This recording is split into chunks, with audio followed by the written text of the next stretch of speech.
2014 est l'année commémorative du 50e anniversaire des relations diplomatiques franco-chinoises. Cette exposition de l'artiste chinois Li Tianzhu participe de cet événement.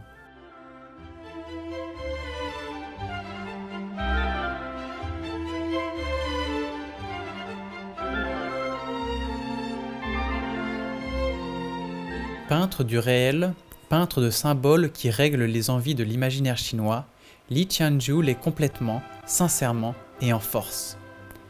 Il s'illustre comme l'un des tenants originaux de la nature morte traduite depuis 20 années d'activité par la technique de la peinture à l'huile.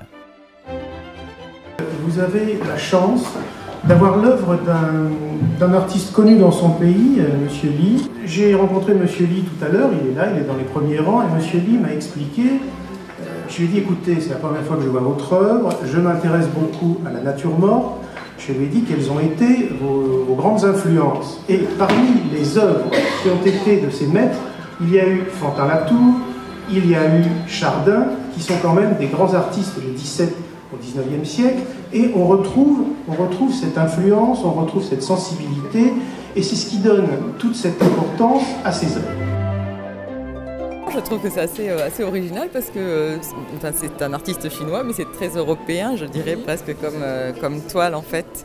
Et il y a un vrai travail, il y a une vraie maîtrise du pinceau, c'est assez impressionnant à voir. C'est très bien fait, il y a un très bon coup de pinceau, c'est très réaliste, c'est de plus en plus rare dans l'art contemporain, parce que nous on travaille aussi un peu plus l'art contemporain, et c'est de plus en plus rare de voir des choses aussi nettes, aussi bien faites. Et alors il y a beaucoup d'avenir, parce que c'est une peinture, je pense, qui plaît à la France et qui plaît à l'Europe, ouais, tout à fait.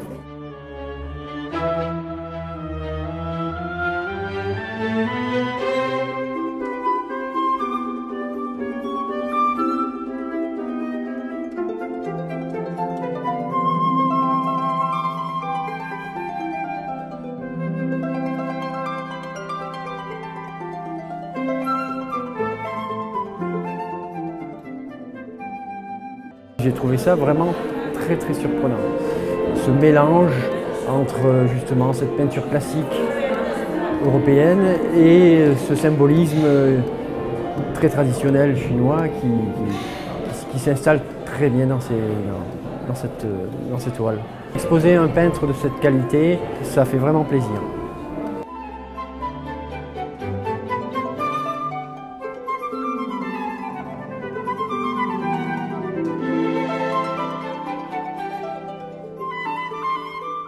感谢洛大夫美术馆的工作人员的辛勤劳动，感谢戴蒙德先生的热心帮助。 Qu'il me soit permis de remercier les membres qui dirigent cette institution de tout le travail qu'ils ont mis en œuvre pour permettre cette exposition.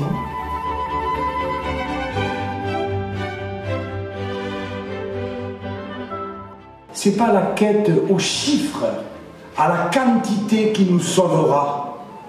C'est la quête à la profondeur, à l'intérieur, à l'essentiel qui nous sauvera. Et je crois que l'art, la peinture, la culture, la poésie, les mots, c'est ça qu'il faut cultiver. Ce n'est pas la quête du chiffre, ce n'est pas la quête du résultat, c'est la quête du partage. C'est ça qui va nous sauver.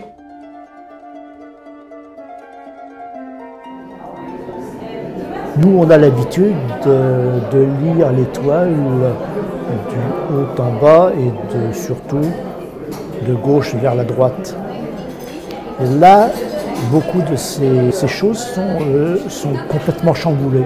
Sur une toile, il a mis quelque chose d'intéressant. Il a mis le crâne d'un buffle mort et à côté l'anneau de jade du porte-bonheur. Peut-être pour nous dire que sans la mort, la vie n'existerait pas. C'est un travail magnifique. L'artiste a fait un travail magnifique. Techniquement, c'est un travail magnifique.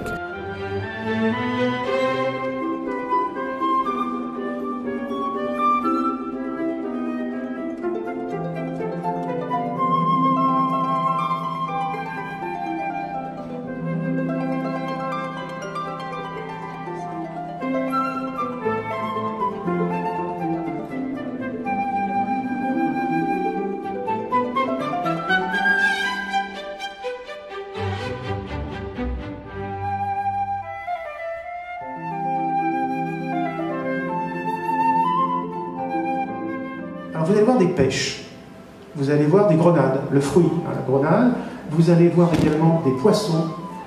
Tous ces éléments sont des éléments qui sont des porte-bonheur. Et M. Lee m'expliquait tout à l'heure que cette importance de l'élément propitiatoire, du porte-bonheur, est encore extrêmement important dans son œuvre.